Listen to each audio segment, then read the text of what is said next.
अस्सलाम वालेकुम, welcome to my channel viewers. आज मैं आपको एक बहुत ही ज़बरदस्त किस्म का मर्दाना कमज़ोरी को ख़त्म करने के लिए और नामर्दी का मुकम्मल इलाज जो नुस्खा है वो बताऊंगा, जिसको इस्तेमाल करके सिर्फ 8 दिन में नामर्द को मुकम्मल मर्द बना देगा वो नुस्खा, और मर्दाना ताकत का नया तूफान बरपा होगा।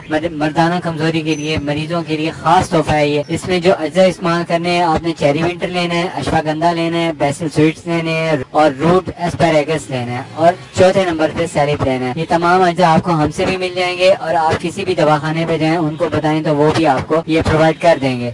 इन तमाम अद्वियात हम वजन लेनी है आपने, और तमाम अद्विया का सफूर बना लें, इसका वजन कर लें और फिर इससे 2 गुना बरगद का दूध लेके इसमें भिगो दें और साया में खुश कर लें। जब खुश्क हो जाए तो खरल कर लें। अगर आपको बरगद का दूध नहीं मिलता तो आप ये अकेले भी कंपाउंड बना लें और एक चुटकी सुबह या नाश्ते से पहले आप यूज कर लिया करें। एक टाइम में इसके इस्तेमाल की जो मिकदार है वो एक टाइम में आधा चाय का चम्मच यूज कर लिया करें दूध के साथ। फायदा ये है कि मर्द को नामर्द को मुकम्मल मर्द बनाता है और मर्दाना ताकत में बहुत ज्यादा ताकत को इजाफा करता है, बढ़ाता है। मुझे नेक्स्ट वीडियो तक इजाजत दें। अगर मेरा चैनल आपने अब तक सब्सक्राइब नहीं किया तो प्लीज सब्सक्राइब कर लें। अगर वीडियो अच्छी लगे तो प्लीज लाइक शेयर करें। थैंक्स, अल्लाह हाफिज।